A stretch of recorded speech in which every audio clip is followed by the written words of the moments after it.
வணக்கம்.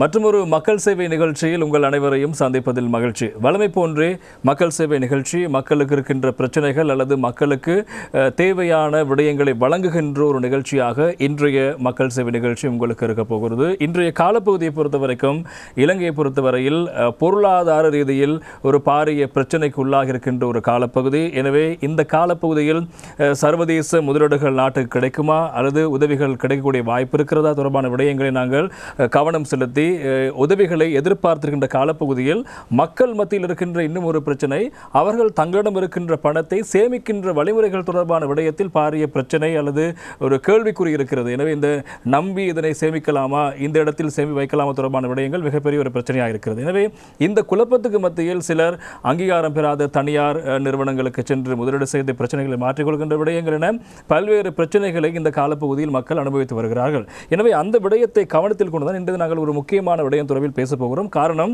நம்பகத்தன்மையுடன் நாங்கள் நாட்டில் முதலீடு செய்யக்கூடிய நிறுவனங்கள் தொடர்பான விடயங்களை உங்களுக்கு தெளிவுபடுத்த வேண்டிய ஒரு பொறுப்பு எங்களுக்கு இருக்கிறது. அந்த அடிப்படையில் தான் நாங்கள் அவ்வாறு இலங்கையில் நம்பகத்தன்மையோடு முதலீடு செய்யக்கூடிய நிறுவனம் என்றால் எது என்று ஒரு மிகப்பெரிய ஒரு கேள்வி இருக்கிறது. ஆனால் இந்த நிறுவனத்துக்கும் மக்களுக்கு தூரம் வெகு தொலைவாக இருக்கிறது. எனவே அதனை நெருக்கமாக கொண்டு வந்து நம்பகத்தன்மையான இந்த நிறுவனத்தில் முதலீடுகளை செய்வதனூடாக நீங்கள் உங்களுடைய சேமிப்புகளை அதிகரித்துக் கொள்ளக்கூடிய வாய்ப்புகள் தொடர்பான விடயங்கள் குறித்து நாங்கள் இன்றைய தினம் பேசுவதற்கு தயாராக இருக்கிறோம். அந்த அடிப்படையில் கொழும்பு பங்கு பரிவர்த்தனை இந்த நிறுவனம், இந்த பங்குச்சந்தை, கொழும்பினுடைய பங்குச்சந்தை நீங்கள் நம்பகத்தன்மையாக முதலீடு செய்வதற்கான மிக முக்கியமான ஒரு இடமாக இருப்பது நாங்கள் சுட்டிக்காட்ட வேண்டும். எனவே அந்த நிறுவனம் அதனுடைய செயற்பாடுகள் தொடர்பாகவும் நீங்கள் முதலீடு செய்கின்ற போது கையாள வேண்டிய நடவடிக்கைகள் தொடர்பாக நாங்கள் இன்றைய தினம் விரிவாக உங்களுக்கு தெளிவுபட தயாராக இருக்கிறோம். அந்த அடிப்படையில் கொழும்பு பங்கு பரிவர்த்தனையின் ரத்தினபுரி கிளையினுடைய முகாமையாளர்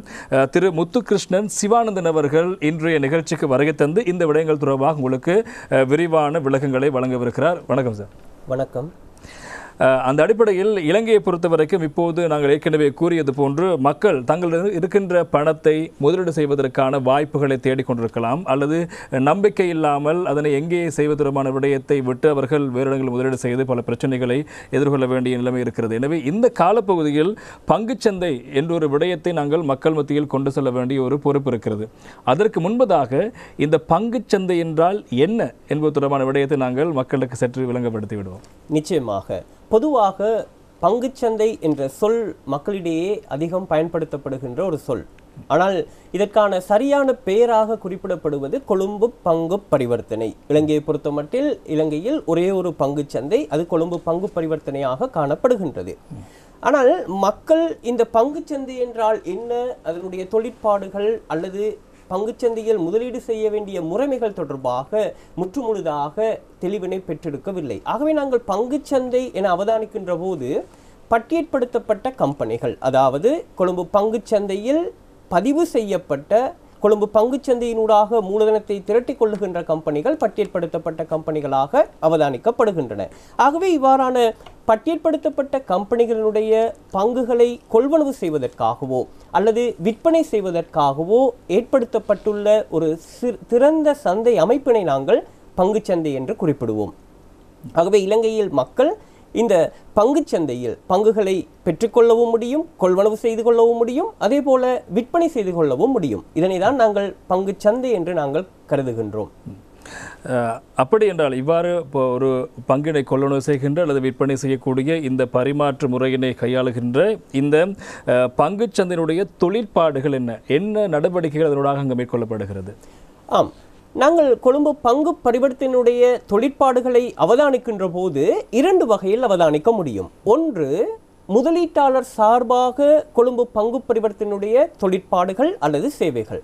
இரண்டாவதாக நாங்கள் அவதானிக்கலாம் பட்டியற்படுத்தப்பட்ட நிறுவனங்கள் சார்பாக அல்லது நிறுவனங்கள் சார்பாக கொழும்பு பங்கு பரிவர்த்தனையுடைய தொழிற்பாடுகள். நான் குறிப்பிட்ட இந்த முதலாவது விடயம், முதலீட்டாளர்கள் சார்பாக கொழும்பு பங்கு பரிவர்த்தனையானது ஆற்றுகின்ற கருமங்கள்.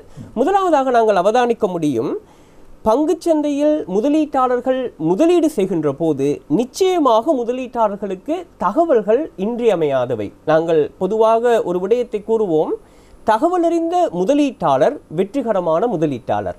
ஆகவே ஒரு முதலீட்டாளர் தன்னுடைய முதலீட்டு நடவடிக்கையினை ஆரம்பிப்பதற்காக அல்லது அந்த முதலீட்டாளர் தன்னுடைய முதலீட்டு நடவடிக்கைகளை தொடர்ச்சியாக கொண்டு நடாத்துவதற்காக அதிக தகவல்கள் அவசியப்படுகின்றன. ஆகவே முதலீட்டாளர்களுக்கு அவசியமான தகவல்களை பல்வேறு முறைமைகளில் வழங்குதல் கொழும்பு பங்கு பரிவர்த்தனுடைய ஒரு தொழிற்பாடாக நாங்கள் அவதானிக்கலாம்.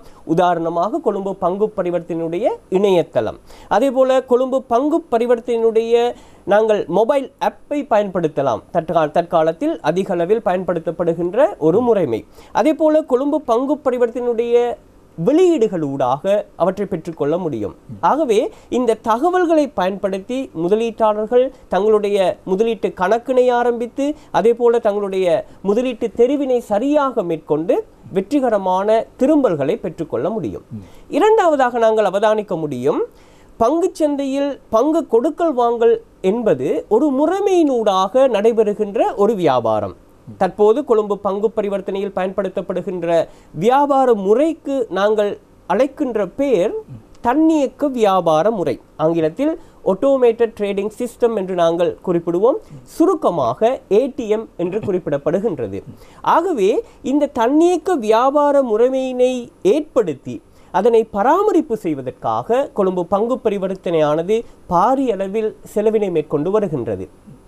அதே போல நாங்கள் மூன்றாவது விடயமாக அவதானிக்கலாம், இந்த பங்கு பரிவர்த்தனையில் கொடுக்கல் வாங்கல்கள் மேற்கொள்ளப்படுகின்ற போது பல்வேறு பங்கு பற்றுனர்கள் காணப்படுகின்றார்கள். அதாவது கொழும்பு பங்கு பரிவர்த்தனையோடு இணைந்து பங்கு தரகர் நிறுவனங்கள், அதே போல நாங்கள் மத்திய வைப்பு திட்ட முறைமையினை குறிப்பிடலாம். அதே போல இலங்கை பிணையங்கள் மற்றும் பரிவர்த்தனை ஆணைக்குழு, அதே போல பட்டியல்படுத்தப்பட்ட நிறுவனங்கள். ஆகவே பல்வேறுபட்ட பங்கு பற்றுனர்கள் காணப்படுகின்ற இந்த நடவடிக்கைகள் மத்தியில் கொழும்பு பங்கு பரிவர்த்தனையானது ஒரு முறையான ஒரு நியமமான ஒரு வகிபாகத்தினை மேற்கொள்ளுதல் மிக முக்கியமான ஒரு தொழிற்பாடு. ஆகவே நான் இந்த குறிப்பிட்ட 3 விடயங்களும் முதலீட்டாளர்கள் சார்பாக.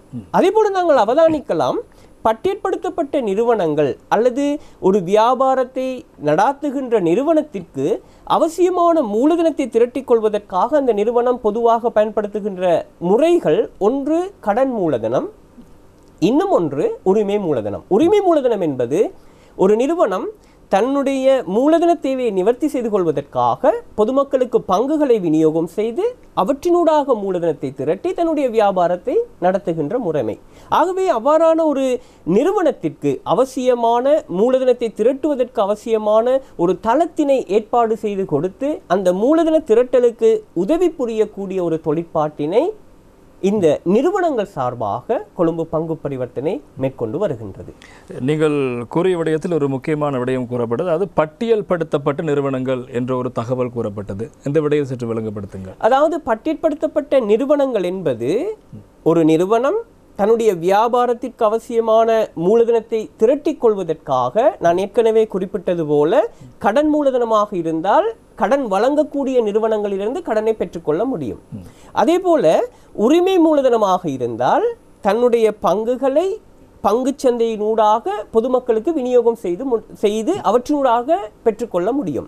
ஆகவே அவ்வாறு பங்குகளை பொதுமக்களுக்கு வழங்குகின்ற போது அந்த நிறுவனமானது கொழும்பு பங்கு பரிவர்த்தனையில் பதிவு செய்யப்படுமாக இருந்தால் அவை பட்டியல்படுத்தப்பட்ட நிறுவனங்கள் என்று கூறப்படும். அவ்வாறு பட்டியல்படுத்தப்பட்ட நிறுவனங்களினுடைய பங்குகளை பங்குச்சந்தையினூடாக கொடுக்கல் வாங்கல் செய்ய முடியும். அதாவது கொள்வனவு செய்யலாம், அதேபோல் விற்பனை செய்ய முடியும். ஆகவே சில நிறுவனங்கள் நீங்கள் கேள்விப்பட்டிருக்கலாம், பங்குகளை விநியோகம் செய்து மூலதனத்தை திரட்டி இருக்கும், ஆனால் கொழும்பு பங்கு பரிவர்த்தனையில் அவ்வாறு பதிவு செய்யப்பட்டிருக்காது. அவை பட்டியல்படுத்தப்பட்ட நிறுவனங்கள் அல்ல. நாங்கள் இன்றைய திகதியில் அவதானிக்க முடியும், கொழும்பு பங்கு பரிவர்த்தனையில் மொத்தமாக 293 கம்பெனிகள் அல்லது நிறுவனங்கள் பட்டியல்படுத்தப்பட்ட நிறுவனங்களாக அவதானிக்கப்படுகின்றன. எனவே இவ்வாறு இந்த பட்டியல்படுத்தப்பட்ட நிறுவனங்களை நாங்கள் எவ்வாறு அடையாளம் காண்பது? அதாவது நீங்கள் கொழும்பு பங்குச்சந்தையில் ஒருவர் முதலீடு செய்ய செல்கிறார் என்றால் இது பட்டியல்படுத்தப்பட்ட நிறுவனம் அல்லது இது பங்குச்சந்தையில் நிறுவனம் என்பதை நாங்கள் எவ்வாறு அடையாளம் காண்பது? நிச்சயமாக தெரிந்து கொள்ள முடியும். நாங்கள் இலகுவாக அறிந்து கொள்ளலாம். ஒரு நிறுவனத்தின் பெயரை நாங்கள் அவதானிக்கின்ற போது PLC என்ற எழுத்துக்கள் காணப்படுமாக இருந்தால் அது கொழும்பு பங்கு பரிவர்த்தனையில் பட்டியற்படுத்தப்பட்ட நிறுவனமாக கருதப்படும். அதே போல அதனை உறுதிப்படுத்திக் கொள்ளலாம். கொழும்பு பங்கு பரிவர்த்தனையுடைய இணையதளத்தில் பட்டியற்படுத்தப்பட்ட நிறுவனங்கள் என்ற தலைப்புக்கு கீழாக நீங்கள் அந்த நிறுவனத்தினுடைய பெயரை டைப் செய்வீர்களாக இருந்தால் அங்கு அந்த நிறுவனத்தை நீங்கள் அவதானிக்க முடியும். அந்த நிறுவனத்தினுடைய தகவல்களை உங்களால் பெற்றுக்கொள்ள முடியும். எனவே அதற்கான சகல ஏற்பாடுகளும் பங்குச்சந்தையினூடாக மேற்கொள்ளப்பட்டிருக்கிறது காண்பதற்காக. இன்னும் ஒரு முக்கியமான கேள்வி இருக்கிறது. குறிப்பாக நாங்கள் இப்போதான் பிரதான விடயத்துக்கு வருகிறோம். அதாவது ஒருவர் தனிநபர் ஒருவர் பங்குச்சந்தைக்கு சென்று அங்கு முதலீடு செய்ய வேண்டும் என்று அவர் நடவடிக்கைகளை எடுக்கின்ற போது ஒரு தனிநபரால் பங்குச்சந்தையில் சென்று முதலீடு செய்ய முடியுமா? அதற்கு அவர் எவ்வாறான விடயங்களை கையாள வேண்டும்? ஆம், கொழும்பு பங்கு பரிவர்த்தனையில் முதலீடு செய்வதற்கு தனிநபர் ஒருவர் 18 வயதை பூர்த்தி செய்தவராக இருத்தல் வேண்டும். அதுதான் பிரதானமான அடிப்படை தகமையாக கொள்ளப்படுகின்றது. ஆகவே 18 வயதை பூர்த்தி செய்த ஒருவர் தன்னுடைய தேசிய அடையாள அட்டையை பயன்படுத்தி நிச்சயமாக அவசியப்படுகின்ற ஒரு ஆவணம் ஒரு மத்திய வைப்பு திட்ட முறைமைகள் கணக்கினை ஆரம்பித்தல் வேண்டும். மத்திய வைப்பு திட்ட முறைமைகள் கணக்கினை சுருக்கமாக CDS அக்கவுண்ட் என்று குறிப்பிடுவார்கள். அதை சற்று கொஞ்சம் தெளிவுபடுத்த முடியுமா அந்த கணக்கினை? நிச்சயமாக. அதாவது கொழும்பு பங்கு பரிவர்த்தனையில் கொடுக்கல் வாங்கல் செய்வதற்கு மத்திய வைப்பு திட்ட முறைமைகள் கணக்கு என்பது இன்றியமையாத ஒன்று. இவ்வாறான மத்திய வைப்பு திட்ட முறைமைகள் கணக்கு இல்லாமல் பங்குச்சந்தையில் கொடுக்கல் வாங்கல்களை மேற்கொள்ள முடியாது. ஆகவே எவ்வாறு ஒரு தனிநபர் ஒரு வங்கியில் ஒரு கணக்கினை ஆரம்பிக்கின்றாரோ அதேபோல் இந்த மத்திய வைப்பு திட்ட முறைமையில் ஒரு கணக்கினை ஆரம்பித்தல் வேண்டும். அதற்கான எளிய முறைமைகள் தற்போது காணப்படுகின்றன. காரணம் உங்களுக்கு தெரிந்திருக்கும், கோவிட் தாக்கத்திற்கு பின்னராக பௌதீக ரீதியான நடவடிக்கைகள் பெரும்பாலும் குறைக்கப்பட்டுள்ளன. சில இடங்களில் முற்றாக தடை செய்யப்பட்டுள்ளன. ஆகவே கொழும்பு பங்கு பரிவர்த்தனையுடைய மொபைல் ஆப் அல்லது கைபேசி செயலி என்று நாங்கள் தமிழ் மொழியில் கூறுவோம். ஆகவே இந்த மொபைல் ஆப் ஊடாக ஒருவர் கொழும்பு பங்கு பரிவர்த்தனையின் மொபைல் ஆப்பினை தரவிறக்கம் செய்து அதனை தரவிறக்கம் செய்தல் வேண்டும். அதன் பின்னராக ஒரு கணக்கினை ஆரம்பித்தல் வேண்டும். அதாவது கணக்கு என்பது அங்கு ஒரு லாகின் உள் நுழைவதற்கான ஒரு கணக்கினை முதலாவது ஆரம்பித்தல் வேண்டும். அதற்கு அவசியப்படுவது அவருடைய மின்னஞ்சல் முகவரியும் அவருடைய கைபேசி இலக்கமும். ஆகவே அவற்றை பயன்படுத்தி ஒரு உள்நுழைவு கணக்கினை திறந்த பின் நீங்கள் அவதானிக்க முடியும், இந்த மொபைல் ஆப் ஊடாக ஒரு மத்திய வைப்பு திட்ட முறைமைகள் கணக்கினை இலகுவாக ஒரு முதலீட்டாளர் ஆரம்பித்துக் கொள்ள முடியும். அதே போல நாங்கள் கணக்கு மட்டுமல்ல, பல்வேறுபட்ட டிஜிட்டல் சேவைகளை மொபைல் ஆப் ஊடாக பெற்றுக்கொள்ள முடியும். நான் மிக முக்கியமாக இங்கு கூற வேண்டிய விடயம், இந்த கணக்கு திறத்தலுக்காக அவர் கொண்டிருக்க வேண்டிய ஆவணங்கள், ஒன்று தேசிய அடையாள அட்டை பிரதானமானது, இரண்டாவது அவருடைய வங்கி புத்தகம். காரணம், அவர் வழங்குகின்ற வங்கி தொடர்பான தகவல்களை உறுதிப்படுத்துவதற்காக வங்கி புத்தகத்தின் பிரதி ஒன்று பதிவேற்றம் செய்யப்படுதல் வேண்டும். அதே போல தேசிய அடையாள அட்டையின் இருபுறமும் அங்கு பதிவேற்றம் செய்யப்படுதல் வேண்டும். அதே போல தேசிய அடையாள அட்டையில் குறிப்பிடப்பட்டுள்ள முகவரி தவிர்த்த வேறு ஏதாவது ஒரு முகவரி சொல்லப்படுமாக இருந்தால் அல்லது அந்த நபரால் வழங்கப்படுமாக இருந்தால் அதனை உறுதிப்படுத்துவதற்காக தன்னுடைய வதிவிடத்தை உறுதிப்படுத்தக்கூடிய ஆவணங்கள் ஏதாவது ஒன்றை சமர்ப்பித்தல் வேண்டும். அது பொதுவாக ஒரு மின்சார பட்டியலாக அல்லது நீர் பட்டியலாக அல்லது தொலைபேசி பட்டியலாக அல்லது கிராம சேவகர் ஊடாக பெற்றுக்கொள்ளப்பட்ட ஒரு வதிவிட சான்றிதழாக கூட அமைய முடியும். ஆகவே இந்த ஆவணங்களை பயன்படுத்தி அவர் அந்த விண்ணப்பத்தை ஏற்படுத்துவாராக இருந்தால், மிக முக்கியமாக இன்னுமொரு விடயம், பங்கு தரகர் நிறுவனத்தினூடாகவே இந்த கணக்கு திறக்கப்படும். ஆகவே ஒரு பங்கு தரகர் நிறுவனத்தை அவர் மொபைல் ஆப் ஊடாக தெரிவு செய்தல் வேண்டும். ஆகவே இந்த தகவல்கள் சரியாக அமையும் பட்சத்தில் அவை சமர்ப்பிக்கப்படும் போது ஒரு 3 நாட்களுக்குள் ஒரு நபர் மத்திய வைப்பு திட்ட முறைமைகள் கணக்கினை ஆரம்பிக்க முடியும். ஆகவே இந்த மத்திய வைப்பு திட்ட முறைமைகள் கணக்கினை பெற்றுக்கொண்ட ஒருவர் பங்குகளை கொள்வனவு செய்வதற்காக 2 வாய்ப்புகள் அவருக்கு காணப்படுகின்றன. ஒன்று, முதலாம் தர சந்தையில் பங்குகளை கொள்வனவு செய்தல். முதலாம் தர சந்தை என்பது ஒரு புதிய நிறுவனம் முதலாக பொதுமக்களுக்கு பங்குகளை விநியோகம் செய்கின்ற போது அந்த நிறுவனத்திடமிருந்து பங்குகளை ஒரு முதலீட்டாளர் பெற்றுக்கொள்வாராக இருந்தால் அது முதலாம் தர பங்கு சந்தை அல்லது ஆரம்ப பொது வளங்கள் என்றும் கூறப்படும். ஆகவே அதற்கான விண்ணப்பத்தை கொழும்பு பங்கு பரிவர்த்தனையின் இணையதளத்தினூடாக பெற்றுக்கொள்ளலாம், அல்லது மொபைல் ஆப் ஊடாக விண்ணப்பிக்க முடியும், அல்லது பங்கு தரகர் நிறுவனங்களிடமிருந்து பெற்றுக்கொள்ள முடியும். இரண்டாவதாக, முதலாம் தர சந்தையில் பெற்றுக்கொண்ட பங்குகளை ஒருவர் மீளவும் இன்னும் ஒருவருக்கு விற்பனை செய்ய வேண்டிய தேவை இருக்கும் பட்சத்தில் இன்னும் ஒருவருக்கு சந்தையினூடாக விற்பனை செய்யலாம். ஆகவே அவ்வாறு விற்பனை செய்யப்படுகின்ற அந்த பங்குகளை ஒரு முதலீட்டாளர் சந்தையில் பெற்றுக்கொள்ள முடியும். எனவே நாங்கள் இதனை குறிப்பிடுவோம் இரண்டாந்தர பங்குச்சந்தை. இரண்டாந்தர பங்குச்சந்தை என்பது முதலாம் தர சந்தையில் விநியோகிக்கப்பட்ட பங்குகள் மீளவும் உரிமை மாற்றம் செய்யப்படுகின்ற சந்தை இரண்டாம் தர சந்தை. ஆகவே முதலீட்டாளர்களுக்கு இரண்டு வாய்ப்புகள், ஒன்று முதலாம் தர சந்தையினூடாக பெற்றுக்கொள்ள முடியும், அல்லது இரண்டாம் தர சந்தையை பயன்படுத்தி அவர் பங்குகளை பெற்றுக்கொள்ள முடியும். எனவே இவ்வாறு ஒரு புதிய ஒரு முதலீட்டாளர் ஒரு தனிநபர் வங்கி அங்கு சென்று கணக்கை ஆரம்பித்து முதலீடு செய்கின்ற போது அல்லது அங்கே பங்குகளை கொள்வன செய்கின்ற போது என்னென்ன விடயங்களை அவர்கள் கவனத்தில் கொள்ள வேண்டும்? நிச்சயமாக முதலாம் தர பங்குச்சந்தை நடவடிக்கையின் போது ஒரு நிறுவனம் தன்னுடைய பங்கு வளங்கள் தொடர்பாகவும் என்ன நோக்கத்திற்காக இந்த மூலதனம் திரட்டப்படுகின்றது என்பது தொடர்பாகவும் தன்னுடைய நிறுவனத்தின் நிதி நிலைமைகள் தொடர்பாகவும் அதேபோல விண்ணப்பிக்க வேண்டிய முறைமைகள் தொடர்பாகவும் தகவல்களை உள்ளடக்கி ஒரு ஆவணத்தை வெளியீடு செய்யும். அந்த ஆவணத்தை நாங்கள் குறிப்பிடுவது முன் விவரணம். நீங்கள் கொழும்பு பங்கு பரிவர்த்தனையின் இணையதளத்தில் ஒரு ஆரம்ப பொதுவளங்களுக்கான அறிவித்தலை நீங்கள் அவதானித்தால் அங்கு முன் விவரணம் பதிவேற்றம் செய்யப்பட்டிருக்கும்.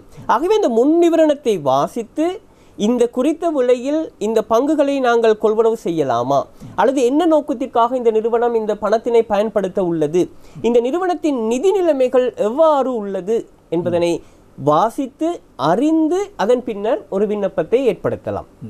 அதேபோல இரண்டாம் தர சந்தையை நாங்கள் அவதானிக்கின்ற போது நான் ஏற்கனவே குறிப்பிட்டேன், பங்கு தரகர் நிறுவனத்தினூடாக நீங்கள் பங்கு சந்தையில் கொடுக்கல் வாங்கல் செய்கின்ற போது பங்கு தரகர் நிறுவனங்களில் கடமை புரிகின்ற முதலீட்டு ஆலோசகர்கள், நான் இன்னொரு விடயத்தை இங்கு ஞாபகப்படுத்தலாம், பங்கு தரகர் என்போர் முதலீட்டாளர் சார்பாக முதலீட்டாளருடைய கோரிக்கைகளை நிறைவேற்றும் அதிகாரம் கொண்ட ஒருவர். ஆகவே அந்த முதலீட்டாளர் குறித்த பங்கு தரக நிறுவனத்திலுள்ள அந்த முதலீட்டு ஆலோசகரிடமிருந்து தகவல்களை பெற்றுக்கொள்ள முடியும். இந்த காலப்பகுதியில் நாங்கள் எந்த வகையான துறையிலுள்ள எந்த வகையான கம்பெனிகளில் முதலீடு செய்தால் அதிக லாபத்தை பெற்றுக்கொள்ள முடியும். ஆகவே அந்த தகவல்களை பயன்படுத்தி அவர் இரண்டாம் தர சந்தையில் பங்குகளை கொள்வனவு செய்ய முடியும். கொழும்பு பங்கு பரிவர்த்தனையின் செயற்பாடுகள், நீங்கள் முதலீடு செய்ய சென்றால் அங்கு என்னென்ன விடயங்களை கையாள வேண்டும் என்பது தொடர்பான ஒரு விரிவான விளக்கத்தை இன்றைய தினம் மக்கள் சேவை நிகழ்ச்சி உங்களுக்கு வழங்கிக் கொண்டிருக்கிற அந்த அடிப்படையில் கொழும்பு பங்கு பரிவர்த்தனையின் ரத்தினபுரி கிளை முகாமையாளர் முத்துகிருஷ்ணன் சிவானந்தன் அவர்கள் நிகழ்ச்சி நடந்து கொண்டு தொடர்பான தெளிவான விளக்கங்களை வழங்கிக் கொண்டிருக்கிறார். அவரிடம் இன்னும் ஒரு கேள்வி இருக்கிறது. நாங்கள் ஏற்கனவே கதைத்த விடயத்தில் இந்த தரகர் என்ற ஒரு பதத்தை பயன்படுத்தினோம். எனவே இந்த பங்கு பரிவர்த்தனை செயற்பாடு அல்லது இந்த பங்கு சந்தையில் முதலீடு செய்கின்ற இந்த விடயத்தில் தரகர்களுடைய வகிபாகம் மிக முக்கியமான ஒரு வகிபாகம். எனவே அவர்களுடைய செயற்பாடுகள் எப்படி இருக்கும், எப்படி நாங்கள் ஒரு முதலீடு செய்கின்றவர் எப்படி தரகரை அணுக வேண்டும்? நிச்சயமாக, அதாவது பங்கு சந்தையில் கொடுக்கல் வாங்கல்கள் நடைபெறுகின்ற போது முதலீட்டாளர் ஒருவர் தரகர் ஊடாகவே தான் தொழிற்படுதல் அவசியம். ஆகவே நாங்கள் பங்கு தரகர் என்று கூறுவதை விட முதலீட்டு ஆலோசகர் என்று கூறுவது மிகவும் பொருத்தமான ஒன்று. காரணம், முதலீட்டாளர் ஒருவர் தனக்கான ஒரு மத்திய வைப்பு திட்ட முறைமைகள் கணக்கினை ஆரம்பிக்கின்ற போது மொபைல் ஆப் ஊடாக அங்கு ஒரு தரக நிறுவனத்தை அவர் தெரிவு செய்தல் கட்டாயமானது. அதே போல் அவதானிக்கலாம், அந்த தரக நிறுவனத்துக்கு மேலதிகமாக ஒரு முதலீட்டு ஆலோசகரையும் அவர் தெரிவு செய்தல் வேண்டும். ஆகவே விண்ணப்பம் சமர்ப்பிக்கப்பட்டு ஒரு கணக்கு திறக்கப்பட்ட பின்பு அந்த தெரிவு செய்யப்பட்ட பங்கு தரக நிறுவனத்தினூடாகவும் அதே போல் அந்த முதலீட்டு ஆலோசகரின் ஊடாகவும் மாத்திரமே கொடுக்கல் வாங்கல்கள் நடைபெறும். ஆகவே அந்த சந்தர்ப்பத்தில் நாங்கள் பங்கு தரக நிறுவனங்களுடைய வகிபாகத்தினை அவதானிக்கின்ற போது முதலாவதாக முதலீட்டாளர் சார்பாக ஒரு மத்திய வைப்பு திட்ட கணக்கினை ஆரம்பித்து கொடுத்தல் அவருடைய பிரதானமான தொழிற்பாடு. அதே போல நாங்கள் இரண்டாவதாக அவதானிக்கலாம், கணக்கு திறக்கப்பட்ட பின்பு பட்டியற்படுத்தப்பட்ட பல்வேறு நிறுவனங்கள் மத்தியில் நாங்கள் அவதானிக்க முடியும். 293 கம்பெனிகள் பட்டியல்படுத்தப்பட்ட கம்பெனிகளாக காணப்படுகின்றன. ஆகவே இந்த 293 கம்பெனிகளில் எந்த துறையின் கீழ் எந்த கம்பெனியில் முதலீடு செய்யலாம் என்ற தகவலை அந்த முதலீட்டாளர் பெற்றுக்கொள்ள வேண்டியது முதலீட்டு ஆலோசகரிடமிருந்து. ஆகவே வெறுமனே முதலீட்டு ஆலோசகர் தகவல்களை வழங்குவதில்லை. ஒவ்வொரு பங்கு தரகர் நிறுவனத்திலும் ஆய்வு பிரிவு தனியே தொழிற்படுகின்றது. ஆகவே அந்த ஆய்வு பிரிவு சந்தையினை ஆய்வு செய்து வழங்குகின்ற தகவல்களை அடிப்படையாக கொண்டு முதலீட்டு ஆலோசகர் முதலீட்டாளர்களுக்கு தேவையான தகவல்களை வழங்குவார். ஆகவே இரண்டாவது தொழிற்பாடு ஆய்வு அடிப்படையிலான தகவல்களை முதலீட்டாளர்களுக்கு வழங்குதல். அதே போல இன்னும் ஒன்றை நாங்கள் அவதானிக்கலாம். ஒரு முதலீட்டாளர் தன்னுடைய முதலீட்டு நடவடிக்கைகளை நடாத்தி செல்லுகின்ற போது கொண்டு செல்லுகின்ற போது தன்னுடைய முதலீட்டு நடவடிக்கைகள் தொடர்பான அறிக்கைகளை பெற்றுக்கொள்ள வேண்டியது மிக முக்கியமான ஒன்று. ஆகவே பங்கு கொடுக்கல் வாங்கல்களின் போது அல்லது ஒரு குறித்த காலப்பகுதிக்கான தன்னுடைய முதலீட்டு தேக்கத்தின் செயலாற்றுகை எவ்வாறு அமைய பெற்றுள்ளது போன்ற தகவல்களை பெற்றுக்கொள்வதற்காக இந்த பங்கு தரகர் நிறுவனமானது முதலீட்டாளருக்கான ஆவணங்களை அல்லது அறிக்கைகளை ஒரு குறித்த காலத்திற்கு ஒரு முறை அனுப்பி வைக்கும். ஆகவே முதலீட்டாளர் சார்பாக அறிக்கையினை தயாரித்து அல்லது ஆவணங்களை தயாரித்து முதலீட்டாளர்களுக்கு சமர்ப்பித்தல் இன்னும் ஒரு தொழிற்பாடாக அவதானிக்கப்படுகின்றது. நீங்கள் கூறியது போன்று ஆலோசனைகள் அல்லது குறிப்பாக தரகர்கள் தங்களுடைய செயற்பாடுகள் சரியாக மேற்கொள்ளவில்லை என்ற ஒரு நிலைப்பாடு முதலீட்டாளர்களுக்கு வருகின்ற பட்சத்தில் அல்லது சரியாக அந்த தரகர் செயல்படாத பட்சத்தில் அதற்கு ஏதும் நடவடிக்கை எடுக்க வாய்ப்பு இருக்கிறதா? நிச்சயமாக. அதாவது முதலீட்டாளர் ஒருவர் ஒரு தரகரை இந்த கேள்விக்கான காரணம் என்னவென்றால், இப்போது முதலீடு செய்கின்றவர் புதிதாக செல்கின்ற ஒருவர், அவர் இன்னும் ஒரு மூன்றாம் நபரை நாடித்தான் அந்த முதலீடுகளை மேற்கொள்ள வேண்டும். எனவே நாடுகின்ற நபர்களுடைய நம்பகத்தன்மை தொடர்பாக ஒரு பிரச்சனை ஏற்படும் பட்சத்தில் இந்த முதலீட்டாளர் என்ன நடவடிக்கைகளை மேற்கொள்ளக்கூடியதாக இருக்கும்? நிச்சயமாக. அதாவது ஒரு முதலீட்டாளர் ஒரு தரகரை தெரிவு செய்கின்ற போது முதலாவது அந்த தரகர் அல்லது முதலீட்டு ஆலோசகர் ஒரு அனுமதி பெற்ற ஒரு முதலீட்டு ஆலோசகரா என்பதை நிச்சயமாக உறுதிப்படுத்திக் கொள்ளுதல் வேண்டும். அதற்கான வசதிகள் உண்டு. நாங்கள் இலங்கையை பொறுத்தமட்டில் இலங்கையில் பங்கு பரிவர்த்தனையோடு தொடர்புபட்ட ஏனைய நிறுவனங்களை அவதானிப்போமாக இருந்தால், நான் ஏற்கனவே குறிப்பிட்டேன், கொழும்பு பங்கு பரிவர்த்தனை, பங்கு தரகர் நிறுவனங்கள், அதே போல மத்திய வைப்பு திட்ட முறைமைகள் தனியார் நிறுவனம். மத்திய வைப்பு திட்ட தனியார் நிறுவனம் என்பது கொழும்பு பங்கு பரிவர்த்தனைக்கே முழு உரித்தான ஒரு துணை கம்பெனி. ஆகவே இந்த மூன்று நிறுவனங்களை நாங்கள் அவதானித்தால், கொழும்பு பங்கு பரிவர்த்தனை என்பது தனியாருக்கு சொந்தமான அமைப்பு, இலங்கையில் கம்பெனி சட்டப்பிரகாரம் உருவாக்கப்பட்ட பதிவு செய்யப்பட்ட ஒரு நிறுவனமாக காணப்படுகின்றது. அந்த அடிப்படையில் நாங்கள் அவதானிக்கலாம், தரகர் நிறுவனங்கள் தனியாருக்கு சொந்தமான அமைப்புகள். அதேபோல் மத்திய வைப்பு திட்ட முறைமை என்பது நான் பேரிலேயே குறிப்பிட்டேன், வரையறுக்கப்பட்ட மத்திய வைப்பு திட்ட முறைமைகள் தனியார் நிறுவனம். ஆகவே நீங்கள் இங்கு ஒன்றை அவதானிக்க வேண்டும், இந்த நிறுவனங்கள் தனியாருக்கு சொந்தமான நிறுவனங்கள். ஆகவே இந்த நிறுவனங்களை முறைமைப்படுத்துவதற்காக, கண்காணிப்பு செய்வதற்காக அரசுக்கு சொந்தமான ஒரு அமைப்பு தொழிற்படுகின்றது. அது நீங்கள் கேள்விப்பட்டிருக்கலாம், இலங்கை பிணையங்கள் மற்றும் பரிவர்த்தனை ஆணைக்குழு. ஆகவே இலங்கை பிணையங்கள் மற்றும் பரிவர்த்தனை ஆணைக்குழு தான் ஒரு நிறுவனம் பங்கு தரக நிறுவனமாக தொழிற்படுவதற்கும், அதேபோல் ஒரு முதலீட்டு ஆலோசகராக தொழிற்படுவதற்குமான தகமையினை வழங்குகின்றது. ஆகவே இலங்கை பிணையங்கள் மற்றும் பரிவர்த்தனை ஆணைக்குழுவின் இணையதளத்தில் பதிவு செய்யப்பட்ட முதலீட்டு ஆலோசகர்கள் யார் என்பதை பங்கு தரகர் நிறுவனம் வாரியாக அறிந்து கொள்ள முடியும். நீங்கள் அவர்களுடைய இணையதளத்திற்குள்ளாக சென்றால் பங்கு தரகர் நிறுவனம், அங்கு காணப்படுகின்ற முதலீட்டு ஆலோசகர்கள், அவர்களுடைய தொடர்பு இலக்கங்கள், எவ்வளவு காலம் சேவை அனுபவத்தை அவர்கள் கொண்டுள்ளார்கள், என்ன தகமையினை கொண்டுள்ளார்கள் போன்ற தகவல்களை அவதானிக்க முடியும். ஆகவே அதனூடாக ஒரு தரகரை உறுதிப்படுத்திக் கொள்ளலாம். அதேபோல் நீங்கள் கேட்ட கேள்வி, சில வேளைகளில் நீங்கள் தெரிவு செய்த முதலீட்டு ஆலோசகரிடமிருந்து போதுமான சேவையினை உங்களால் பெற முடியாத பட்சத்தில் நீங்கள் அந்த குறித்த நபர் முதலீட்டாளர் அந்த நிறுவனத்தோடு தொடர்பு கொண்டு வேறொரு முதலீட்டு ஆலோசகரை தெரிவு செய்யலாம். முதலாவது நடவடிக்கை. அல்லது அந்த நிறுவனத்தின் சேவைகள் உங்களுக்கு திருப்திகரமாக அமையாத பட்சத்தில் நீங்கள் இன்னும் ஒரு பங்கு தரகர் நிறுவனத்தை தெரிவு செய்து இன்னும் ஒரு மத்திய வைப்பு திட்ட முறைமைகள் கணக்கினை ஆரம்பிக்க முடியும். அவ்வாறு ஆரம்பித்த பின்பு ஏற்கனவே இருந்த மத்திய வைப்பு திட்ட முறைமைகள் கணக்கில் உள்ள அந்த பங்குகளை புதிய கணக்கிற்கு எவ்வித கிரயமும் இன்றி மாற்றிக்கொள்ள முடியும். அதனை மாற்றிக்கொள்வதற்காக நாங்கள் ஏதாவது நடைமுறையை கையாள வேண்டும் அல்லது நாங்கள் அதில் இருக்கின்ற ஆப்ஷனை பயன்படுத்தி நேரடியாகவே மாற்றிக்கொள்ளக்கூடியதாக இருக்கும். நிச்சயமாக அதற்கான தனியே ஆவணங்கள் உண்டு. அந்த ஆவணங்களை பூர்த்தி செய்து பழைய பங்கு தரகரிடமிருந்து அதற்கான ஒரு அனுமதியினை பெற்றுக்கொண்டு புதிய பங்கு தரகரினூடாக ஆரம்பிக்கப்பட்டதான அந்த மத்திய வைப்பு திட்ட முறைமைகள் கணக்கிற்கு அவற்றை மாற்றலாம். ஆனால் எவ்வித கிரயமும் இல்லை. இந்த விடயம் ஒருபுறம் இருக்க, இப்போது இந்த முதலீடு செய்கின்ற போது இங்கே பங்குச்சந்தையில் குறைந்தபட்சமாக அல்லது மினிமம் எந்தளவு தொகையை முதலீடு செய்ய வேண்டும் என்ற ஒரு கட்டுப்பாடு இருக்கிறதா? ஆம், நாங்கள் அவதானிக்க முடியும். முதலீட்டாளர் ஒருவர் இது அநேகர் கேட்கின்ற ஒரு கேள்வி. பங்குச்சந்தையில் முதலீடு என்று கூறுகின்ற போது மிக அதிகளவான தொகையை முதலீடு செய்ய வேண்டிய நிலைமை இருக்கலாம் என்ற ஒரு சந்தேகம் இருக்கலாம். அதன் காரணமாக கூட மக்களுக்கும் அல்லது சாதாரண முதலீட்டாளர்களுக்கும் பங்குச்சந்தைகளுடைய தூரம் வெகு தொலைவாக இருக்கலாம். எனவே அப்படியும் இருக்கிறதா அல்லது சாதாரணமாகவே தொகையை நீங்கள் முதலீடு செய்யக்கூடிய வாய்ப்பு இருக்கு? அவ்வாறான பொதுவான வரையறைகள் இல்லை. மக்கள் அவர்களுடைய இயலுமைக்கு ஏற்ப அவர்கள் முதலீடு செய்யலாம். ஆகவேதான் நான் ஆரம்பத்தில் கூறினேன், ஒரு மத்திய வைப்பு திட்ட முறைமைகள் கணக்கினை ஆரம்பிக்கின்ற போது முதலாக அந்த குறித்த பங்கு தரகர் நிறுவனத்தில் உள்ள முதலீட்டு ஆலோசகரிடம் கதைத்து ஒரு பொருத்தமான முதலீட்டு ஆலோசகரை தெரிவு செய்து அதன் பின் மத்திய வைப்பு திட்ட முறைமைகள் கணக்கினை ஆரம்பிப்பது மிக பொருத்தமான ஒன்று. ஆகவே அந்த சந்தர்ப்பத்தில் முதலீட்டாளர்கள் இவ்வளவுதான் முதலீடு செய்ய வேண்டும் என்பது எங்கும் குறிப்பிடப்படவில்லை.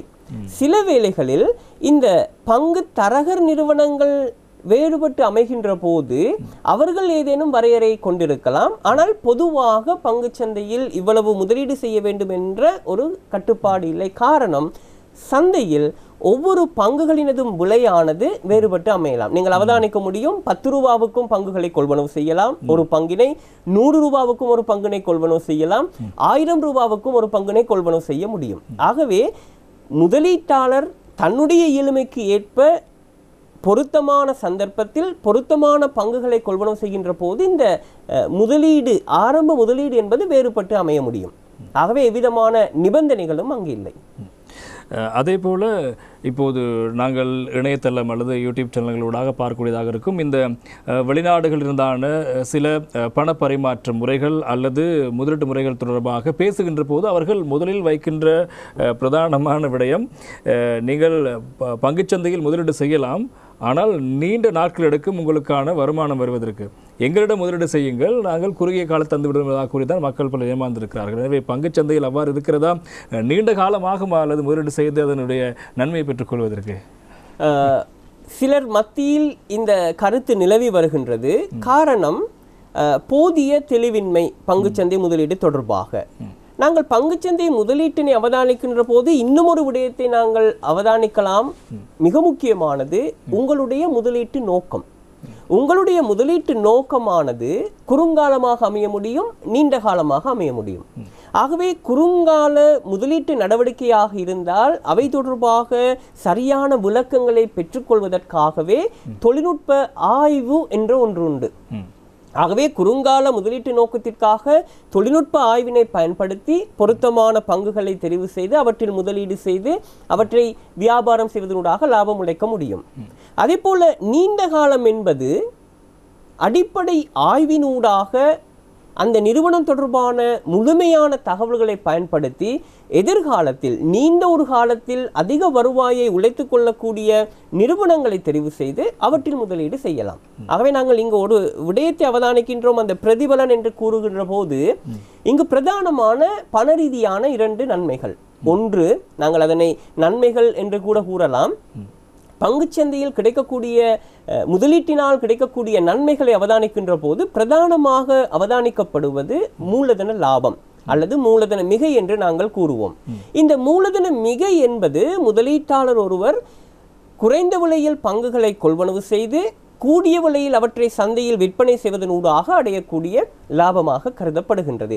ஆகவே அந்த முதலீட்டு லாபம் என்பது உங்களுடைய கொள்வனவு காலத்திற்கும் அந்த விற்பனை காலத்திற்கும் இடைப்பட்ட ஒரு நடவடிக்கையாக அமைகின்றது. ஆகவே குறைந்த விலையில் உங்களால் கொள்வனவு செய்யக்கூடிய வாய்ப்பு காணப்படும் பட்சத்தில் விலை அதிகரிக்கின்ற போது நீங்கள் விற்பனை செய்யலாம். ஆகவே அதற்கான காலப்பகுதி சில வேளைகளில் 1 வருடமாக இருக்கலாம், 6 மாதமாக இருக்கலாம், 1 மாதமாக கூட இருக்க முடியும். ஆகவே அவ்வாறு ஒரு அச்சம் கொள்ள வேண்டிய அவசியம் இல்லை. காலம் தொடர்பாக அது வாய்ப்பு காணப்படுமாக இருந்தால் நிச்சயமாக குறுங்காலத்திற்குள் பெற்றுக்கொள்ள முடியும். அதற்கு இன்னும் ஒரு உதாரணத்தை என்னால் கூற முடியும். முதலீட்டின் ஊடாக கிடைக்கக்கூடிய இன்னும் ஒரு நன்மை பங்கு லாபம். பங்கு லாபம் என்பது ஒரு நிறுவனம் தன்னுடைய வியாபாரத்தினூடாக ஒரு குறித்த காலப்பகுதி, அது ஒரு காலாண்டாக இருக்கலாம் அல்லது ஒரு வருடமாக இருக்கலாம், இந்த காலப்பகுதியில் தான் உழைத்து கொண்ட லாபத்தில் தன்னுடைய பங்குதாரர்களுக்கு பகிர்ந்தளிக்கின்ற பணம் பங்கு லாபமாக கருதப்படும். ஆகவே இந்த பங்கு லாபத்தை பெற்றுக்கொள்வதற்காக ஒருவர் 1 வருடம் பங்குகளை வைத்திருக்க வேண்டிய அவசியம் இருக்காது. காரணம், பங்குலாப அறிவித்தலை அவதானித்தால் அந்த பங்குலாப அறிவித்தல் சொல்லப்படுகின்ற போது அவர் பங்குகளை கொள்வனவு செய்து பங்கு லாபத்தை பெற்றுக்கொண்ட பின் விற்பனை செய்வதனூடாக நன்மையை அடைந்து கொள்ள முடியும். ஆகவே நீண்ட காலம் காத்திருக்க வேண்டிய ஒரு தேவை இங்கும் காணப்பட மாட்டாது. எனவே அந்த பங்குகளுக்கான லாபம் என்பது அவர்கள் மாதம் சில வேளை வரலாம், சில வேளை 3 மாதங்கள் வரலாம், அப்படியான இடைவெளி இருக்கலாம். அந்த பங்கு லாபம் என்பது பொதுவாக நிறுவனங்களால் வருடத்திற்கு ஒரு முறை வழங்கப்படும். அதனை நாங்கள் ஆண்டிறுதி பங்கு லாபம் என்று கூறுவோம். சில நிறுவனங்கள் காலாண்டுக்கு ஒரு முறை பங்கு லாபத்தை வழங்கலாம். ஆகவே அது நிறுவனத்தை பொறுத்து, நிறுவனம் எவ்வாறு வருமானத்தை திரட்டிக் கொள்ளுகின்றதோ அதனை அடிப்படையாக கொண்ட நிறுவனங்கள் இடைக்கால பங்கு லாபம் என்பது காலாண்டு அடிப்படையில் வழங்கப்படுவது, ஆண்டிறுதி பங்கு லாபம் என்பது வருடத்துக்கு ஒரு முறை வழங்கப்படுவது. அதே போல இந்த பங்குச்சந்தையில் முதலீடு செய்கின்ற போது இருக்கின்ற செலவினங்கள் என்ன? ஆம், எந்த ஒரு முதலீட்டை நீங்கள் மேற்கொண்டாலும் அது தொடர்பான செலவீனம் தொடர்பாக நீங்கள் கவனத்தில் கொள்ளுதல் வேண்டும். காரணம், முதலீட்டாளர்களுக்கு பல்வேறு வகையான முதலீட்டு மார்க்கங்கள் காணப்படுகின்றன. உங்களுடைய முதலீடானது காணியாக இருக்கலாம், கட்டிடமாக இருக்கலாம், தங்கமாக இருக்கலாம், அந்நிய செலாவணியாக இருக்கலாம், ஒரு வியாபாரமாக இருக்கலாம். அந்த வகையில் பங்குச்சந்தையாக அமைய முடியும். ஆகவே இந்த ஒவ்வொரு முதலீட்டையும் நீங்கள் அவதானித்தால் அங்கு ஏதோ ஒரு செலவீனம் இருக்கும். நாங்கள் பங்குச்சந்தை எடுத்துக்கொள்வோமாக இருந்தால் அல்லது உங்களுடைய தெரிவு பங்குச்சந்தையாக அமையும் பட்சத்தில் அங்கு காணப்படுகின்ற செலவு பங்கு கொடுக்கல் வாங்கல் கிரயம் என்று கூறுவோம் நாங்கள். இந்த கொடுக்கல் வாங்கல் கிரயம் என்பது ஒரு நிலையான சதவீதம். உங்களுடைய கொடுக்கல் வாங்கல் பெருமானத்தின் அடிப்படையில் 1.12% இருக்கும். மொத்தமாக 1.12% இருக்கும் கைமாற்றல் கிரயம். இந்த 1.12% பங்கு தரகர் நிறுவனம் பெற்றுக்கொள்வது 0.64%. இரண்டாவதாக இலங்கை பிணையங்கள் மற்றும் பரிவர்த்தனை ஆணைக்குழு பெற்றுக்கொள்வது 0.072%.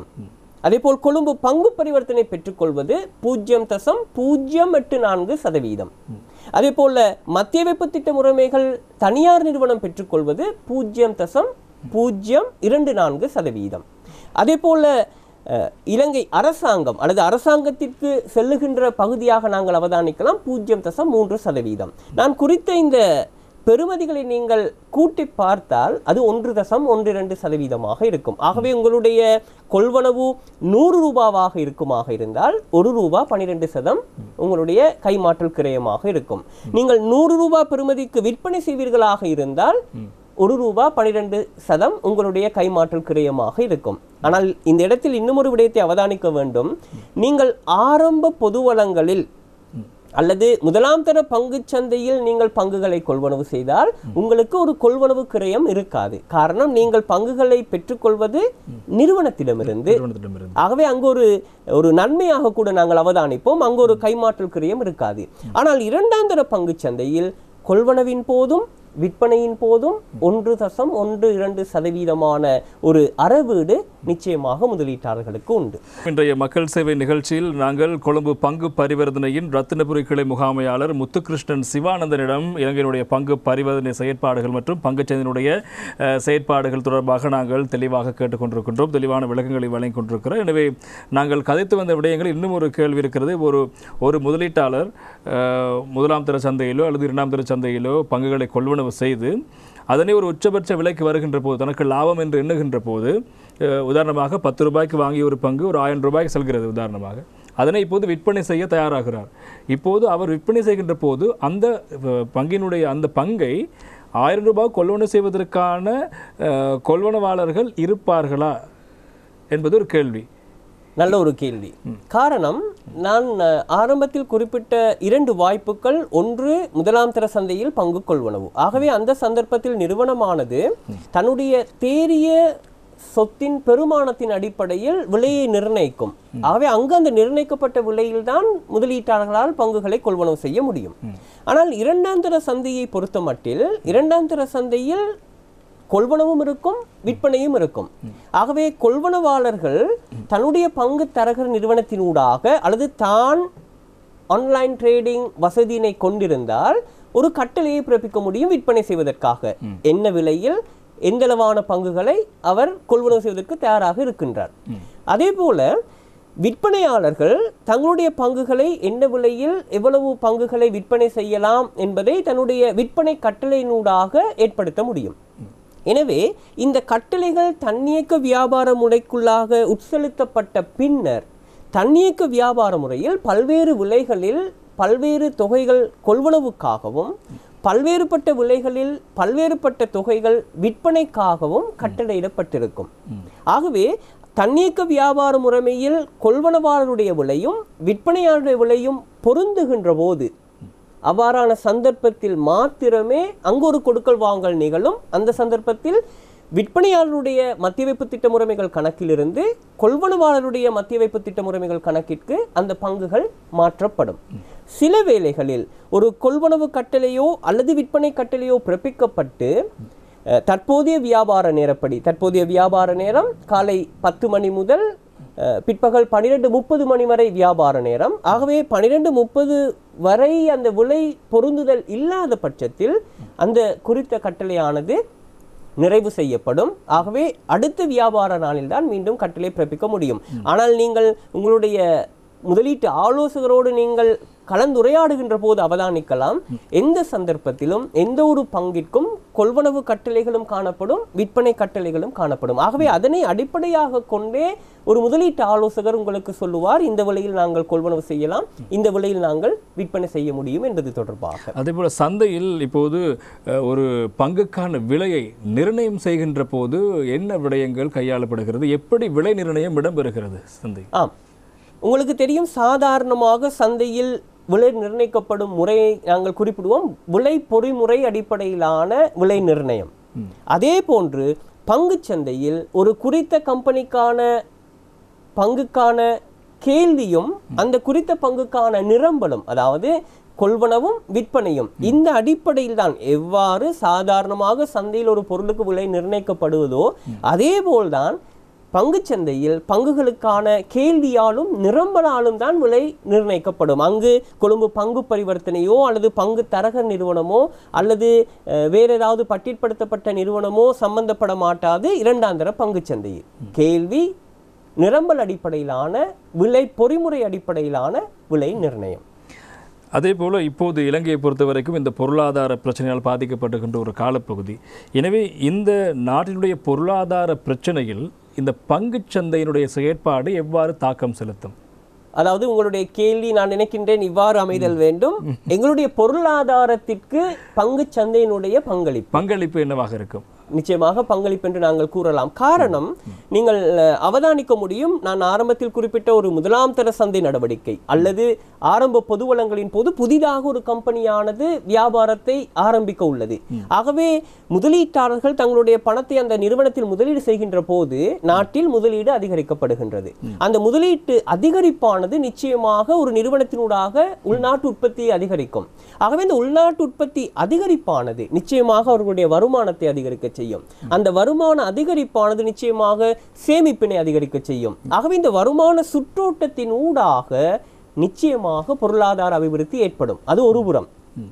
இரண்டாவதாக நாங்கள் அவதானிக்கலாம், இலங்கையை பொறுத்தமட்டில் இலங்கையில் வியாபார நிறுவனங்களை நாங்கள் அவதானிக்கின்ற போது கிட்டத்தட்ட 75% நிறுவனங்கள் சிறிய மற்றும் நடுத்தர முயற்சியாண்மைகள். ஆகவே சிறிய மற்றும் நடுத்தர முயற்சியாண்மைகள் தமக்கு அவசியமான மூலதனத்தை திரட்டிக் கொள்வதற்காக தற்போது பங்குச்சந்தையினை பயன்படுத்தி வருகின்றன. காரணம், பங்குச்சந்தையினூடாக பங்குகளை விநியோகம் செய்து அவை மூலதனத்தை திரட்டிக் கொண்டு அந்த மூலதனத்தை பயன்படுத்தி தங்களுடைய உற்பத்தி நடவடிக்கைகள் வியாபார நடவடிக்கைகளை அவர்கள் மேற்கொள்ளுகின்ற போது அங்கு மூலதனம் திரட்டலுக்கான கிரயம் குறைவாக காணப்படுகின்றது. உங்களுக்கு தெரியும், தற்போதைய வட்டி வீத நிலைமை, உயர் வட்டி வீதத்தின் அடிப்படையில் நிறுவனங்கள் கடனை பெற்றுக்கொண்டு வியாபாரத்தை நடத்துவது என்பது தற்போதைய நிலைமையில் சற்று கடினமான ஒரு விடயம். ஆகவே இங்கு குறைந்த கிரயத்தில் மூலதனத்தை திரட்டிக்கொண்டு வியாபாரத்தை ஆரம்பிக்கின்ற போது நிறுவனங்களுக்கான கடன் சுமை குறைவாக காணப்படுகின்றது, உற்பத்தி அதிகரிக்கின்றது. ஆகவே இந்த உற்பத்தி அதிகரிப்பானது பொருளாதார அபிவிருத்தியை ஏற்படுத்தும். நாங்கள் அவதானிக்கலாம், இலங்கை மத்திய வங்கியினுடைய ஆண்டறிக்கையில் ஒவ்வொரு வருடமும் ஒரு நாட்டின் அல்லது இலங்கையினுடைய மொத்த உள்நாட்டு உற்பத்திக்கு கொழும்பு பங்கு பரிவர்த்தனையுடைய பங்களிப்பை எடுத்து காட்டுவது அந்த பங்கு பரிவர்த்தனையினுடைய மொத்த சந்தை மூலதனவாக்கம். மொத்த சந்தை மூலதனவாக்கம் என்பது பட்டியல்படுத்தப்பட்டுள்ள 293 கம்பெனிகளினதும் மொத்த மூலதனத்தின் பெறுமதியை எடுத்துக்காட்டும். ஆகவே அதனுடைய பங்களிப்பானது ஏறக்குறைய 20 தொடக்கம் 25% வரை ஒவ்வொரு வருடமும் எடுத்து காட்டப்படுகின்றது. ஆகவே நாங்கள் அவதானிக்கலாம், முதலீட்டாளர் ஊடாகவோ அதே போல நிறுவனங்கள் என்ற அடிப்படையில் நாங்கள் அவதானிக்கின்ற போது நிச்சயமாக பொருளாதாரத்திற்கான பங்களிப்பு காணப்படுகின்றது.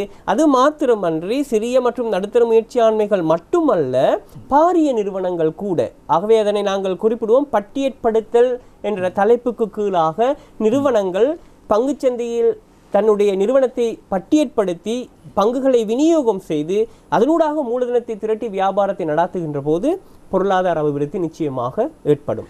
இப்போது இருக்கின்ற இந்த பணவீக்க நிலைமை அதுவும் பங்குச்சந்தையினுடைய வகிபாகத்தில் அல்லது பங்குச்சந்தையினுடைய செயற்பாடுகளில் தாக்கத்தை செலுத்துகிறதா? நிச்சயமாக. நாங்கள் தற்போது தொடர்ச்சியாக அவதானித்து வருகின்றோம், உயர் பணவீக்கம், ஆங்கிலத்தில் ஹைப்பர் இன்ஃப்ளேஷன் என்று குறிப்பிடப்படுகின்றது. இலங்கை மத்திய வங்கியானது கடந்த மாத நிறைவில் இலங்கையினுடைய பணவீக்கத்தை எடுத்து காட்டியிருந்தது 70.2%. அதாவது கடந்த வருடத்தோடு ஒப்பீடு செய்கையில் தற்போது 70.2% உயர் பணவீக்கம் நிலவுகின்றது. ஆகவே இந்த உயர் பணவீக்கத்தின் போது மக்களுடைய சேமிப்பு குறைவாக இருக்கும்.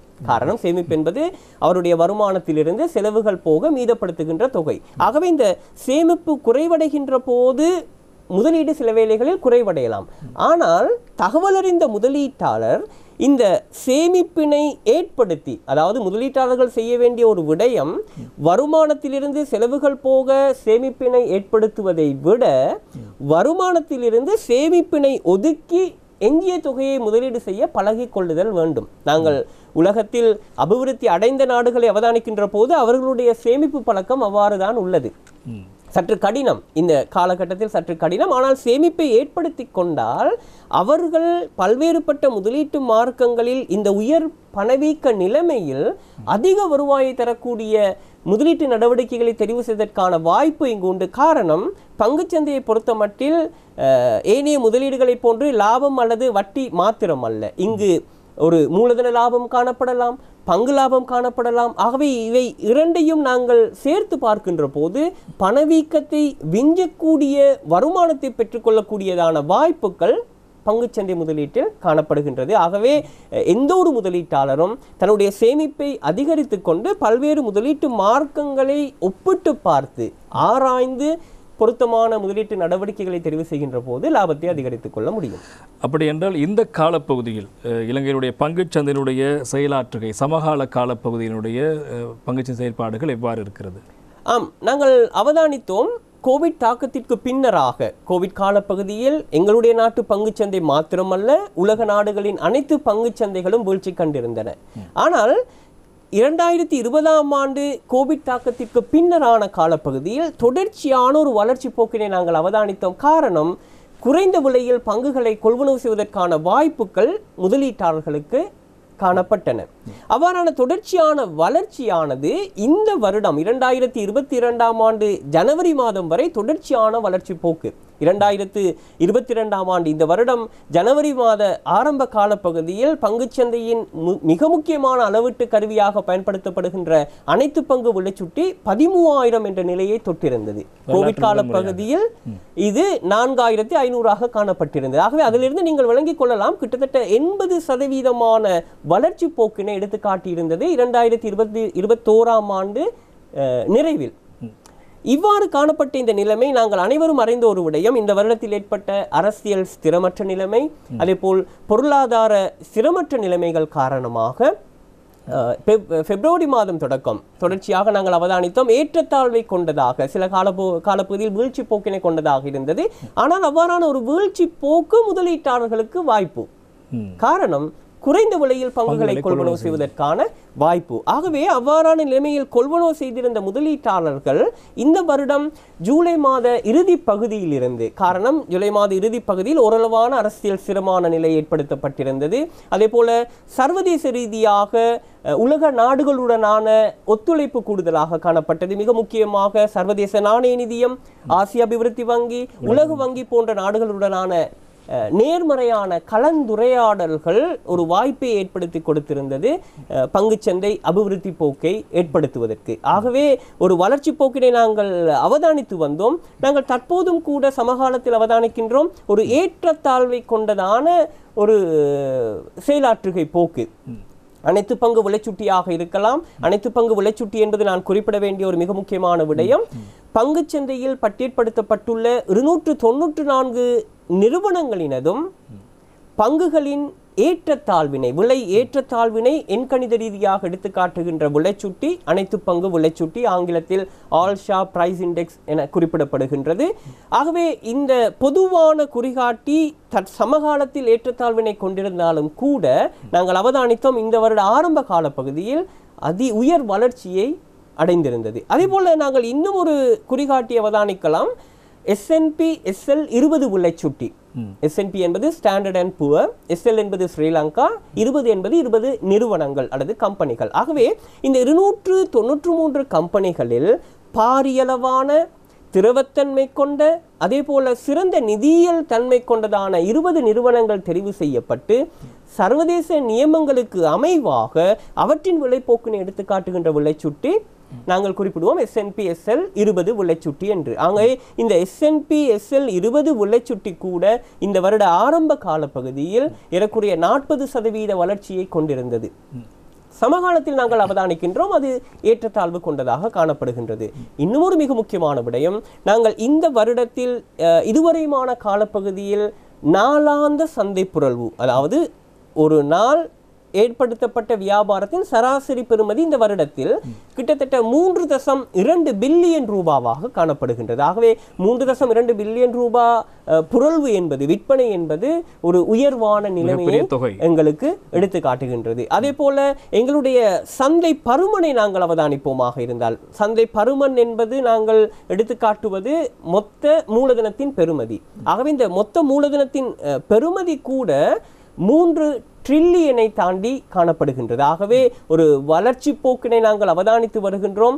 சில கால பகுதிகளில் நாங்கள் அவதானித்தோம் இந்த சூழ்நிலைகள் காரணமாக, இந்த அரசியல் நிலைமைகள் காரணமாக, பொருளாதார நிலைமைகள் காரணமாக அல்லது குடித்தொகை நிலைமைகள் காரணமாக ஏற்றத்தாழ்வை கொண்டதாக காணப்படலாம்.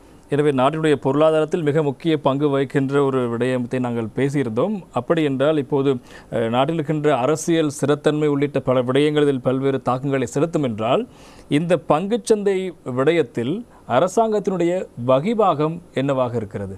ஆம், நான் ஏற்கனவே குறிப்பிட்ட ஒரு விடயம், இலங்கையை பொறுத்த மட்டில் இலங்கையில் இந்த மூலதன சந்தையை நாங்கள் அவதானித்தால், அல்லது நான் அதற்கு முன்பாக குறிப்பிடலாம், இலங்கையினுடைய நிதி சந்தையை அவதானித்தால் நாங்கள் 2 வகையாக வகுக்க முடியும். ஒன்று பணச்சந்தை, இரண்டாவது மூலதன சந்தை.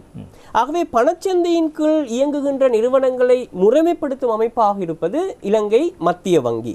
அங்கு காணப்படுகின்ற பிரதானமான நிறுவனங்களாக வங்கிகளை நாங்கள் அவதானிக்கலாம்.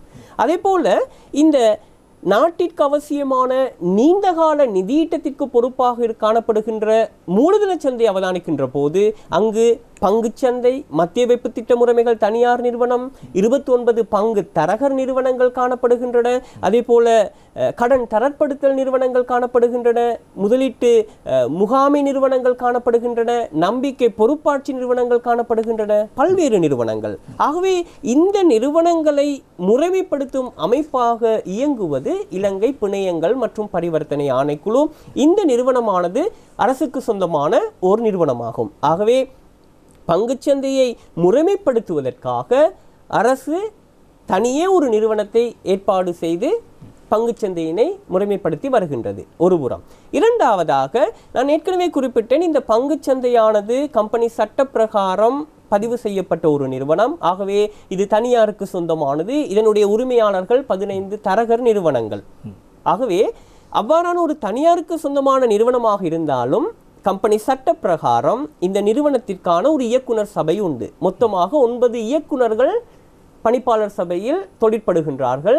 இந்த 9 இயக்குனர்களில் 5 பேர் 15 தரகர் நிறுவனங்களிலிருந்து தெரிவு செய்யப்படுவார்கள். அதே நேரத்தில் 4 இயக்குனர்களை அரசாங்கம் நிதியமைச்சராக நியமிக்கும். ஆகவே இங்கு பங்குச்சந்தையினுடைய நிர்வாகத்தில் அந்த 4 பணிப்பாளர்கள் தொழிற்படுவதன் காரணமாக நிர்வாகத்திலும் அரசாங்கத்தினுடைய பங்களிப்பு காணப்படுகின்றது. இன்னும் ஒரு இறுதியான ஒரு கேள்வி இருக்கிறது. குறிப்பாக நீங்கள் உங்களை அடையாளப்படுத்துகின்ற போது கொழும்பு பங்கு பரிவர்த்தனையின் ரத்தினபுரி கிளை முகாமையாளர் என்று நாங்கள் அடையாளப்படுத்துகிறோம். எனவே கொழும்பு பங்கு பரிவர்த்தனையுடைய இந்த கிளைகளூடாக என்ன செயற்பாடுகள் மேற்கொள்ளப்படுகிறது, எத்தனை கிளைகள் இருக்கிறது? ஆம், உங்களுக்கு தெரியும், நாங்கள் ஆரம்பத்திலே அவதானித்த ஒரு விடயம், இலங்கையில் பரந்தளவில் பங்குச்சந்தை நடவடிக்கைகள் என்று அவதானிக்கின்ற போது அதற்கு அவசியமான தகவல்கள் இன்னும் முழுமையாக மக்கள் மத்தியில் சென்றடையவில்லை.